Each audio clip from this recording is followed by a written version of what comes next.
माननीय मुख्यमंत्री बहुत गुटे विकास कम से कर बहुत गुड़े कम आग को रखी सब प्रकार सुविधा सी पहुँचे नवीन बाबू तापर आमर जो नवीन बाबू टिकेट देते सनातन महागण को तांकर भी बहुत कम लक्ष्य आगू अच्छी मुझे जितला लोकंर बहुत किसी कम आगू कर जुलाई 1 तारिख रे माननीय नवीन पट्टनायक जो डिक्लेयर कर समस्त बिजुली 100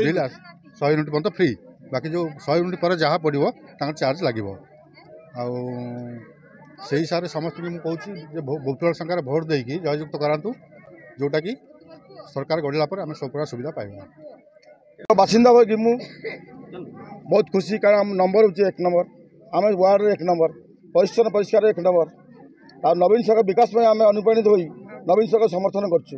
सनातन महागढ़ जन जनसभा सेवी से आम भी समर्थन कर कारण सी आमर दुख सुख भल मंदे साहय ठिया हमें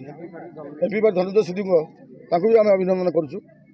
नवीन सरकार सिलेक्शन कर समर्थन करूँ आ नवीन कौन गुण गाइबे आम जन्म मृत्यु पर्यंत हरिश्चंद्र ये मृत्यु पर्यंत सी सब दिखती ममता योजना हरिश्चंद्र योजना तो आहरी 9 डिसीजन कर इलेक्ट्रिक बिल भी 100 यूनिट मान गरीब लोक योजना कर प्रचार कार्यक्रम भल चली आप देखते बहु संख्यार लोग जोगद बीजेडी की भल पाई बीजेडी प्रेमी सब जोगद और नवीन सरकार दीर्घ 25 वर्ष है जो शासन कर शासन खुशी बहुत संख्यार बीजेडी कर्मी जोगद बहुत आशा अच्छी जे बहुत संख्यार आशा अच्छी आम जोड़ा म्यूनिसिपालिटी आम 1 नंबर वार्ड बहुत मात्रा आगे रहा भोट